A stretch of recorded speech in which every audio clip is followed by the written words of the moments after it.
Hi there, and welcome to episode 2 of Miss DeWitt's Diary. So, one thing I want to mention is that I'm skipping ahead about 2-ish years in this diary because when I was in 5th grade and 4th grade and the beginning of 6th grade, I wasn't in a very happy place. I was really upset and I was really negative about a lot of things because I just wasn't very happy.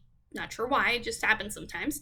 And I don't want to be sharing negativity with you in such a kind of scary time and crazy time. I just want to share with you the positives where you can say like, oh hey, Mr. Witt did that too. And so there's a little piece in here that I think is particularly funny. This article is written, who am I, a journalist? This diary entry written by a, 11-year-old, let's clarify that. Diary entry written by an 11-year-old was right before I went to California for the first time and only time still. And I'm 28 now, so it's been a long time.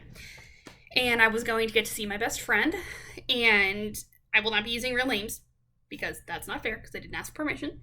So I'll be making up random names. But if it's you, you'll probably know if it's you. But I doubt you'll be watching this, so whatever.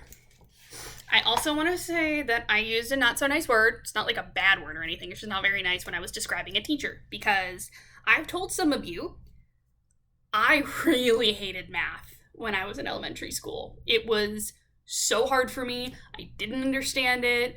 I tried to write everything in teeny tiny rows like some of you kids do. And it was just really frustrating. And instead of thinking about it and saying, you know what, math's just hard for me. It's not anybody's fault. It's just it's hard. I blamed the teacher. Which now as a teacher I understand is super unfair, but at the same time, when you're 11 years old and something's really, really hard, you think it has to be somebody's fault because things should be easier. However, your teachers are there to help. And I feel bad about how I spoke about this teacher and how negative I was because that was her job and she was learning how to teach. And I was the one who had the big problem, not her. February 19th of 2004. Apparently it was a Thursday. So, how have you been? One day till I visit my friend in California. Did I tell her I'm going to see her tomorrow? Ouch, writer's cramp. Well, I guess it's okay. My math teacher is such a moron. Excuse me, such an ineffective teacher. My mom changed my room around again. Guess who dropped out of the presidential race? Howard Dean, Joe Lieberman, Wes Clark, and I don't know if there's anyone else. Today is the circus. I can't wait. Tonight, since I'm in 6th grade, I usher. Love, Sarah. Later at 9:45. Iden. The circus was great and was so funny. I ushered pretty good in my opinion. I think I'm going to bring you to California if I have room in my suitcase. I gotta go. I think my mom's waiting outside. So, take a couple of seconds and see what in there you can relate to. Because I can see,